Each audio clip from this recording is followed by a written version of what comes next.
Naini coal బ్లాక్‌కు సంబంధించినటువంటి కుంభకోణం ఈరోజు రాష్ట్రం అంతా చర్చనీయాంశంగా మారింది. రేవంత్ రెడ్డి మరియు ఆయన బామ్మర్ది అయినటువంటి సూదిని సృజన్ రెడ్డి. ఈ 2 పేర్లని వీళ్ళిద్దరి కాంబినేషన్‌ల జరిగినటువంటి కుంభకోణాలని మొట్టమొదట బయటపెట్టినటువంటి వ్యక్తి బక్కా జడ్సన్. అన్న ప్రస్తుతం మనతో పాటు ఉన్నారు. మాట్లాడే ప్రయత్నం చేద్దాం. అన్న నమస్తే అన్న. నమస్తే బ్రదర్. నా సూదిని సృజన్ రెడ్డి పేరు నాకు తెలిసి గత 2 సంవత్సరాల నుంచి కాంగ్రెస్ అధికారంలోకి వచ్చిన తర్వాత ఫస్ట్ బయటికి తెచ్చిన పేరు, ఆ పేరుని బయటికి తెచ్చింది మీరే. ఈరోజు రాష్ట్ర వ్యాప్తంగా సూదిని సృజన్ రెడ్డి, రేవంత్ రెడ్డి మీద నైని బొగ్గు కుంభకోణానికి సంబంధించి చర్చ నడుస్తాం. ఏం చెప్తారన్నా దానికి సంబంధించి? రేవంత్ రెడ్డి, సూదిని సృజను, కల్వకుంట్ల కవిత, విందుల ఈ నలుగురు కలిసి అడికోర్ ఇన్ఫ్రాస్ట్రక్చర్ కంపెనీ అనేది పెట్టిండ్రు. ఇది తెలంగాణ ఈరోజు నడుస్తుంది అడికోర్ మాఫియా. అడికోర్ కంపెనీ రాకపోవచ్చు, కానీ ఈ మాఫియా అనేది ప్రతి దానిపైన ఉన్నది.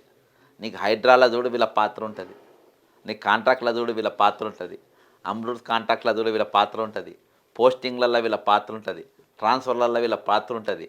అర్థమైందా? ఇవన్నీ సంపాదించినాక ఈ ముళ్ళంతా స్విచ్ బ్యాంకు పంపే దాంట్లో కూడా వీళ్ళ పాత్ర ఉంటుంది.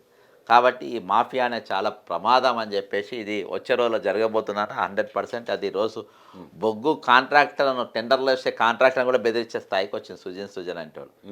సుజన్ అంటోడు ఎవడు? జైపాల్ రెడ్డి వాళ్ళ సొంత తమ్ముని కొడుకు ఒకటి, ఇంకోటి కందాల ఉపేందర్ రెడ్డి అల్లుడు. ఈ 2 దిక్కులకెళ్ళి ఆయన ఉన్నాడు. కానీ రేవంత్ రెడ్డి బామ్మర్దిగానే ఎక్కువ చలామణి అవుతున్నటువంటి పరిస్థితి. ఈరోజు ఆయన అక్రమాలు ఒకటి, లిక్కర్ కేసులో కూడా ఈయన పేరు వచ్చింది. లిక్కర్ కేసులో కూడా ఈయన పేరు వచ్చింది. ఈరోజు రేవంత్ రెడ్డి పేరు కూడా అక్కడికి వచ్చింది. ఈరోజు మేము అందరం కలిసి పార్ట్నర్షిప్ 15 రోజులే ఉన్నాం, కానీ మాకు తర్వాత సంబంధాలు లేవన్నాడు. కానీ తర్వాత వీళ్ళందరూ కలిసి ప్రతి దాంట్లో కూడా వీళ్ళు ఏలు పెట్టిండ్రు. ఎక్సెస్ 22% ఈ బొగ్గు స్కామ్లలో నైని దాంట్లో పెంచిండ్రు. కాంట్రాక్టులు టెండర్ లేనిపోతే వాళ్ళు ఫోన్లు చేసి నేను సీఎం బాంబాడుతున్నానని చెప్పి వాళ్ళని బెదిరించిన పరిస్థితి మనకు కనబడుతుంది. ఒక్కద్దెండు అక్రమాలే, కానీ విస్తారమైన మనకు బయట అందరినీ పిచ్చోళ్ళని చేయడానికి ఇగో రోహిన్ రెడ్డి ఉన్నాడు, ఇగో ఫయీం ఉన్నాడు, వీళ్ళున్నారు అని మన ఫోకస్ పెడతారు. కానీ ఒరిజినల్గా పెద్ద ఎత్తున స్కాములు చేసేది మాత్రం ఈ అడికోర్ మాఫియా. బట్టి విక్రమార్క గారు మొన్న ఒక ప్రెస్ మీట్ పెట్టిండ్రు ఇదే అంశం మీద. ప్రతిసారి రేవంత్ రెడ్డి బామ్మర్ది అంటున్నారు, అసలు ఏముంది ఇందులో అని చెప్పి అంటే తీసి పారేసే ఒక లాగా మాట్లాడినటువంటి పరిస్థితి.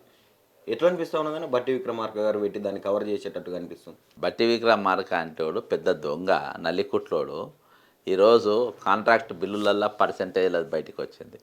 రిటైర్మెంట్ ఎంప్లాయీస్ పైసల విషయాల్లో బయటకు వచ్చింది. ఈయన నువ్వు అంత బుద్ధిమంతునివి అయితే ఈరోజు 20,500 మంది రిటైర్డ్ అయినరని అసెంబ్లీలో నువ్వే చెప్పినావు. మరి వాళ్ళ పైసలు నువ్వు వాళ్ళకి ఇవ్వాలి కదా. రేవంత్ రెడ్డి అంటోడు 3 పార్టీలు తిరిగి వచ్చినాడు. కాంగ్రెస్ పార్టీ చరిత్ర కానీ కాంగ్రెస్ పార్టీ ఐడియాలజీ కానీ ఆయనకు తెలియదు, ఒప్పుకున్నావు. మరి నీకు తెలుసు కదా, నువ్వు 40 ఏళ్ళకి వెళ్ళి ఏదో ఇటుకలు కట్టుకుంటా పేర్చుకుంటా ఏవో చేసినా అని వచ్చినావు కదా. ఈరోజు నువ్వు ఎట్లా వచ్చినావు, నీ వారసత్వం ఎక్కడికి వెళ్ళి వచ్చినావు? కనీసం నీ మల్లు అనంతరాములు లేకుంటే మీరు ఉన్నారా? నువ్వు ఆయన పేరు తీసినావా? కనీసం మల్లు అనంతరాముల పేరు తీస్తావు ఎక్కడన్నా? ఏదో నువ్వు సొంతంగా రాళ్ళు మోసిన రప్పలు కోసినారు. మల్లు అనంతరాముల పేరు మీద మీరు బయటకు వచ్చిండ్రు. మల్లు అనంతరాముల పేరు మీద నీకు పిసిసి కార్యదర్శి పదవి వచ్చింది. మల్లు అనంతరాముల పేరు మీద నీ అన్నకు మహబూబ్ నగర్ ఎంపీ టికెట్ వచ్చింది. అది దాంతో ఆ వారసత్వంతో మీకు వచ్చింది, కానీ నీ సొంతంగా ఇటుకలు పేర్చుకుంటా పోయినా అది పేర్చుకుంటా పోయినా అనేది కాదు. ఈరోజు నెంబర్ 1. రెండవది, నీకు అవకాశం ఇచ్చినప్పుడు కాంగ్రెస్ పార్టీ ఐడియాలజీ ఆయన టీడీపీకి వచ్చింది కాబట్టి ఆయన తెలియదు. మా ప్రియాంక గాంధీ గారు మా నాయకురాలు 2 లక్షల పోస్టులు నింపుతామన్నారు, మనం నింపాలి. ఈరోజు నిరుద్యోగ వృత్తి 4,000 ఇస్తామన్నా మనం ఇవ్వాలి. రిటైర్మెంట్ వాళ్ళ పైసలు వాళ్ళకి మనం ఇవ్వాలి అని నిజంగా నువ్వు కాంగ్రెస్ వాదివి అయితే, కాంగ్రెస్ పార్టీ ఐడియాలజీ ఉన్ననివైతే నువ్వు ముందు మీ నాయకత్వం చెప్పినటువంటి వాగ్దానాలు నువ్వు నెరవేర్చడానికి ముందు వరుసలు నిలబడాలి. కానీ ఈరోజు నువ్వు రేవంత్ రెడ్డి ఇల్లు గులో కొడుతుంటే గులో కొడుతుండని, రేవంత్ రెడ్డి బ్లాక్మెయిల్ చేస్తుంటే బ్లాక్మెయిల్ చేస్తుండని, డ్రగ్స్ హైదరాబాద్లో ఈరోజు గన్ కల్చర్ నడుస్తుంటే ఈరోజు నువ్వు దాన్ని మాట్లాడకపోవడం, లాకప్ డెత్తులు నడుస్తూ ఉంటే నువ్వు ఎంతమంది దళితులు లాకప్ డెత్తే నువ్వు దళితునివే కదా. చేతులు ఈరోజు చాలామంది బీఆర్ఎస్ టైంలో ఈరోజు నేరెళ్ళ వాళ్ళకు అన్యాయం జరిగాను, నువ్వు అక్కడ పోయి మాట్లాడినావు. ఈరోజు నువ్వు అధికారంలో ఉన్నావు కదా, వీళ్ళందరికీ ఎందుకు న్యాయం చేస్తలేవు? నువ్వు ఎందుకు వాళ్ళతో నిలబడతలేవు? ఈరోజు బొగ్గు స్కామ్లన్నీ ఈబ్బలిగిందని నీ దొంగ పాత్ర బయటకు వచ్చింది కాబట్టి ఈరోజు నువ్వు దొరికిపోయినావు కాబట్టి ఈరోజు మీడియాకు వచ్చి నువ్వు ముద్దు ఏది ఇవి నీతులు చెప్తా ఉన్నావు. నీవు రిటైర్మెంట్ పైసలకు ఇవ్వడానికి కానీ నువ్వు బిల్లులు పాస్ చేయడానికి పర్సనల్ తీసుకుంటలేవా? నువ్వు ఎంతమంది కార్యకర్తలను కలుస్తున్నావు? ఎంతమందికి ఈరోజు ముఖ్యమంత్రి కలుస్తలేడు, నువ్వు ప్రజాభవన్లోనే నువ్వు పెట్టుకున్నావు. నువ్వు ఎంతమందికి టైం ఇస్తున్నావు? ఎంతమందితో చేస్తున్నావు? ఈరోజు మొత్తం వీఐపీతోని అన్నపూర్ణ స్టూడియోలో కనబడతాయి. ఈయనకేం పని అన్నపూర్ణ స్టూడియోలో? ఈయనేమో హార్వర్డ్ యూనివర్సిటీ పోతాడు, ఈయనేమో అన్నపూర్ణ స్టూడియోలో పోతాడు. సినిమాలతో ఏం పనివా నీకు? వాళ్ళ పనాలు చేసుకుంటారు. నీకేం పనివా? ఓ డిప్యూటీ చీఫ్ మినిస్టర్, నువ్వు ఫైనాన్స్ మినిస్టర్ కూడా నీకేం పని? ఎలక్ట్రికల్ పని మంత్రి నువ్వే, బొగ్గు మంత్రి నువ్వే, కీలకమైన శాఖలు నీ దగ్గర పెట్టుకున్నావు. ఈరోజు నువ్వు దొరికిపోయినావు కాబట్టి ఈరోజు నీవు మీడియా ముందుకు వచ్చినావు. ఒక్కడన్న కార్యకర్త అయినా మద్దతుగా నిలబడ్డారా బియ్యాల? ఏ కాంగ్రెస్ కార్యకర్త అయినా? అరే పాపం బట్టి దళితుడు, బుద్ధిమంతుడు, ఇటుక మీద ఇటుక కట్టుకుంటూ వచ్చిన కార్యకర్తలు చెప్ప నీ డోలు నువ్వు కొట్టుకుంటావా? నీ డోలు బట్టి అనేటోడు నేను చాలా మంచోని, నేను చాలా బుద్ధిమంతుని, కిందికి వెళ్ళి నేను పైకి వచ్చిన, ఒక్కొక్క రాయి పేరుచుకుంటూ వచ్చిన, నా సుదీర్ఘ ప్రయాణం అని నువ్వు చెప్తావు. సిగ్గు లేదు నీకు చెప్పుకోనికి? కనీసం నీ భార్యతోనైనా చెప్పియాలే, నీ కొడుకులతో మా నాయన అట్లా కాదు, మా నాయన చాలా మంచోడని. నీ డోలు నువ్వు కొట్టుకుంటావు. నీ అన్నలు చెప్పాలి, నీ మరదలు చెప్పాలి, నీ మల్లు అనంతరాములు కొడుకులు చెప్పాలి. ఎవడు చెప్తాండ్రు నీది? నీ కొడుకుది మన పెళ్ళయింది, నీ కుటుంబస్తులు ఎంతమంది వచ్చిండ్రు? నీ దళితులు ఎంతమంది వచ్చిండ్రు? చిరంజీవి సంకనాకుంటూ పోయినావు, నాగార్జున సంకనాకానికి పోయినావు, వాళ్ళందరినీ తీసుకొచ్చుకొని నిలబెట్టుకున్నావు వీవీఐపీలు. నీ చుట్టప్పుడేదే అబ్బా, నీ అన్న కొడుకు లేరి, నీ తమ్ముని కొడుకు, మీ తమ్ముని పిల్ల లేరి, వాళ్ళ భార్య పిల్ల లేరి, ఉన్నారా? నీ రక్త సంబంధులు ఎవడన్నా? సిగ్గున్నారా ఇంకా మాట్లాడుతున్నావు ప్రెస్ మీట్ పెట్టి? కాబట్టి ఈరోజు బట్టి అనేటోడు గజ దొంగ అయిపోయాడు. రేవంత్ రెడ్డి ఏది దొంగలకు, బందిపోటు దొంగలకు బాస్ అయితే ఈయన అందులో సెకండ్ డిప్యూటీ గజ దొంగ లెక్క ఈయన తయారైపోయాడు. కుంభకోణం జరిగిందే ఈ ప్రభుత్వం అంటే బట్టి విక్రమార్క ఏమంటుండు? కుంభకోణం చేసేటటువంటి గద్దలను సింగరేణి మీద వాళ్ళని అని చెప్పి చెప్తుండు. గద్ద ఇనివే కదా, గద్ద రేవంత్ రెడ్డి అన్నాడు అబ్బాయిన. రేవంత్ రెడ్డి అంటాడు గద్ద, సృజన అంటాడు సెకండ్ గద్ద. ఈ రెండు గద్దలు రానికి పోతుంటే నేను అడ్డుకున్నా అన్నాడు. అర్థమైందా? అవే గద్దలు. రేవంత్ రెడ్డినే అన్నాడు. కాదని చెప్పి రేవంత్ రెడ్డిని ఖండించుమాను, లేకుంటే నేను రేవంత్ రెడ్డిని అనలేదని. గద్ద అంటే రేవంత్ రెడ్డి నాకు తెలిసి. ఈరోజు అంతకుమించిన గద్ద ఎవడు ఉండబ్బా. ఇంకోటి కవిత ఒకటి మంచి స్మార్ట్ మాట అన్నది ఏంటంటే, సృజన అంటే చిన్న చేప అంట. ఈ రాష్ట్రంలో ముఖ్యమంత్రి అనేటోడు చిన్న చేపనా పెద్ద చేపనా?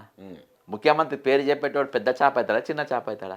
ఆబ్వియస్గా పెద్ద చేప అవుతాడు. పెద్ద మరి సుజిని పెద్ద చిన్న చేపని ఏమేందుకు వాకాలతా పుచ్చుకుంటుంది? బ్రదర్ ఇదంతా ఒక రింగ్ ముఠ. ఎవరు?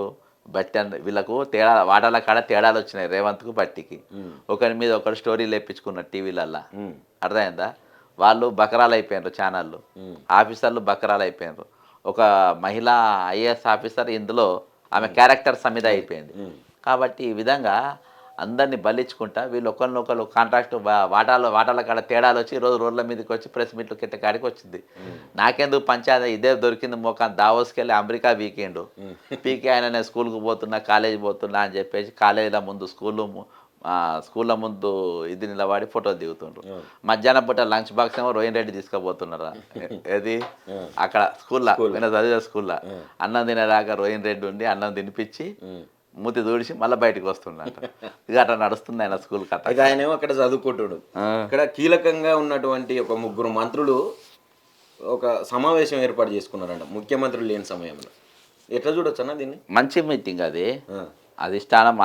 అధిష్టానం కనుసల్లో జరిగిన మీటింగు. ఈ సంగతి ఏం చేద్దాము, పార్టీతో తయారవుతుంది మరి ఏంది, బట్టి మీద కూడా బాగా సీరియస్ అయిందంట. బట్టి కూడా దొరికిపోయిండు కాబట్టి మనము పార్టీని మంచి చేసుకోవాల్సిన అవసరం ఉంది. ఖచ్చితంగా ముఖ్యమంత్రి ఈసారి మాత్రము ఎమ్మెల్యేలు మంత్రులు కూడా తిరగబడే పరిస్థితి ఉన్నది.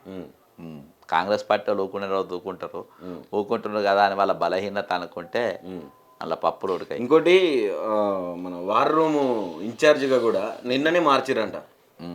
మంచి కార్యకర్త వేసినట్టుండ్రు కదా గుత్త సుఖేందర్ రెడ్డి కొడుకు. అంటే ఒక 4 పార్టీలలో మంచి అనుభవం గరించిందంట ఆయన. 4 పార్టీలలో టీడీపీలా, బీఆర్ఎస్లా, కాంగ్రెస్లా, మళ్ళీ బీఆర్ఎస్లా, ఇప్పుడు మళ్ళీ కాంగ్రెస్కు అట్లా 4 పార్టీలలో అనుభవం, మంచి అనుభవం ఉంది. వార్ రూమ్ ఎట్లా నడపానో తెలుసు. అంటే ఎవరు చేసిరు అనుకోవచ్చు వెనక ఆయనని నియమించడానికి కారణం ఎవరు? నాకు తీసుకున్నోనికైతే సిగ్గు లేదు. ఇంట్లో పోయినా అడుగుతారు. ఇచ్చినోనికన్నా సిగ్గు ఉండాలి. ఎవడు ఎక్కడికి వెళ్ళి వచ్చిండు, ఏ పార్టీ వాడు, నేను ఎట్టుండాలి. ఇచ్చినోనికి సిగ్గు లేనప్పుడు తీసుకున్నోనికి ఏముందప్ప. నాకు ఆ పేరు చూస్తా నాకే సిగ్గు అనిపించింది. ఓ పెద్ద మనిషి పంపిండు, చూడు కాంగ్రెస్కి వార్ రూమ్ అని అంటే లోపల అండర్ గత ఎట్లా ఇస్తారబ్బా, రేపు ఏ పార్టీలో ఉంటాడో తెలియదు. అది కూడా ఇప్పుడు మున్సిపల్ ఎన్నికల టైంలో ఇవ్వడం అత్యంత దారుణమైన విషయం. ఈరోజు కార్యకర్త కాంగ్రెస్ వాళ్ళే వాళ్ళు స్టన్ అయిపోయినారు, బాధపడుతున్నారు. అరే నీ అమ్మ పోయి ఈయనకి ఇచ్చింది ఏందని. కాబట్టి అది కాంగ్రెస్ పార్టీ ఎంత దిగజారిందని పోయి చెప్పనీకి మొన్న జిల్లా అధ్యక్షులు నిన్న ఇది చూస్తే తేలిపోతుంది. ఏం చెప్తావన్నా అది దావోస్ ఎపిసోడ్ మొత్తం? దావోస్ సైడ్ ఎపిసోడ్ ఏంటబ్బా, అకౌంట్ లేని వాళ్ళు అకౌంట్ తెరవనికి పోయినరు, అకౌంట్ లేనికి పైసలు వేసుకొని పోయినరు, ఇక్కడికి వెళ్ళి సంపాదించి హైడ్రా పేరు మీద, వాటి పేరు మీద, వీటి పేరు మీద ఇవన్నీ తీసుకుపోయి అక్కడ వేసుకున్నారు. ఇక అలా ప్రైవేట్ కార్యక్రమాలలో పాల్గొనడానికి ఆయన హార్డ్వర్డ్లో జాయిన్ అయినకి వేరే ఉద్దేశంతో, హార్డ్వర్డ్లో ఒట్టి మనకు అవే ఫోటోలు కనబడుతుంది. అదే నాలుగు ఒకటే డ్రెస్ మీద పోయి నాలబ్బా, వేరే అంగి వేరే బట్టలు లేవా, సేమ్ ఒకటే డ్రెస్సు హార్డ్వర్డ్లో. అది ముందు మనకు చూపెడతారు అక్కడ 2 ఫోటోలు తీసి, నడుస్తున్న స్కెచ్ మాత్రం వేరే అక్కడ. అర్థమైందా? ఇన్వెస్ట్మెంట్ పెట్టనీకో, మా లావాదేవీలు మాట్లాడుకోనికో, వీటి కోసమే ఆడ ఉన్నారు. కానీ తెలంగాణకి ఏ గాడిది గుడ్డ వస్తుంది అబ్బా, తెలంగాణకి ఏమొస్తుంది? తెలంగాణకు బ్లేడ్ కంపెనీ కూడా రాదు. అర్థమైందా? ఈ బ్లేడ్ బాబ్జీ పీరియడ్లా బ్లేడ్ కంపెనీ కూడా రాదు. వ్యవస్థను బలోపేతం చేస్తానికి పని చేస్తున్నట్టు రేవంత్ రెడ్డి. చాలా బలోపేతం అయ్యే ఈరోజు నిరుద్యోగులు రోడ్ల పైన ఎక్కుతుండ్రు, రిటైర్ అయిన వాళ్ళు రోడ్ల పైనకి ఎక్కుతున్నారు, ఆర్టీసీ కార్మికులు రోడ్ల మీదకి ఎక్కుతున్నారు, కరెంటు కార్మికులు రోడ్ల మీదకి ఎక్కుతున్నారు, రైతులు రోడ్ల మీదకి ఎక్కుతున్నారు. నువ్వు భూములు గుంజుకుంటున్నావు. తెలంగాణ ప్రభుత్వం ఉన్నదా? ప్రజాస్వామ్య ప్రభుత్వం ఉందా? ఈరోజు ప్రజాస్వామ్య మాఫియా నడుస్తుంది ఇక్కడ, నాట్ ప్రజాస్వామ్య గవర్నమెంట్. రైట్గా ఎన్నికల నగారం మోగింది మున్సిపాలిటీకి సంబంధించి. ఏం చెప్పాలనుకుంటున్నారు ఒక బక్క జడ్సన్ ప్రజలకు కావచ్చు, ఇటు నిరుద్యోగులకు కావచ్చు? నిరుద్యోగులను పోటీ చేయమంటున్నా నేను. ప్రజలందరూ నిరుద్యోగుల కొత్త రక్తానికి అస్సాం గణ పరిషత్లో చేసినట్టుగా ఈసారి మీరు అందరూ కూడా వాళ్ళకు ఓట్లు వేయాలి, వాళ్ళకు మద్దతు తెలపాలి. నిరుద్యోగులు బయటికి రావాలి. ఇక ఇన్స్టాల్మెంట్ ఉద్యమాలు బంద్ చేయాలి. ఇవాళ 101% నిరుద్యోగులు రోడ్డు మీదకి రావాలి. రిటైర్డ్ అయిన ఉద్యోగుల వల్ల ప్రచారం చేయాలి. కాబట్టి ఈసారి నేను ఈ విధంగా పోతున్నాం, వాళ్ళందరికీ పిలుపునిస్తున్నాం. పక్క కాంగ్రెస్ కొంచెం బలంగా మేము ముందరికి పోతున్నాం. ఈసారి మున్సిపాలిటీలన్నీ గతంలో స్థానిక సంస్థల్లో ఎట్లా సాధించుకున్నామో ఇప్పుడు కూడా అట్లనే సాధించుకోవాలి, మన పార్టీకే అత్యున్నత ఏమంటారు సంఖ్య రావాలి అని చెప్పి మాట్లాడుతుంది. బీజేపీ కూడా ఇన్ఛార్జీలను నియమించిందట నిన్ననే, మొత్తం ఎక్కడికక్కడ అన్ని మున్సిపాలిటీలకు సంబంధించి. ఏం చెప్తారన్న దాని గురించి? ఈరోజు బొగ్గు పైసలతోనే వస్తాం. బొగ్గు పైసలు ఉన్నాయి కదా, బొగ్గు పైసలు, లిక్కర్ పైసలు, ఆ బూడిది పైసలు, ఆ పైసలు మైనింగ్ పైసలు, ఈ పైసలతో పోతామనే ధైర్యం వాళ్ళకు ఉంది. చిన్న ఎలక్షన్, తక్కువ ఓట్లు ఉంటాయి. నిరుద్యోగులకు రాజకీయాలకు రానికి ఇంతకు మించిన అవకాశం దొరకదు. కాబట్టి వాళ్ళు పైసల బలంతో చూస్తూ ఉంటారు. కానీ అక్కడ టౌన్లో కొంచెం ఎడ్యుకేటెడ్ ఇది ఉంటుంది. 101% ఈసారి నిరుద్యోగుల మంచి అవకాశం, దాన్ని వాళ్ళు వినియోగించుకోవాలి. గెలుస్తారు కూడా. 99% ఎక్కువ శాతం గెలిచే అవకాశాలు ఉంటాయి. కానీ వాళ్ళు పోటీ మాత్రం చేయాలి. థ్యాంక్ యూ అన్న. Thank you brother.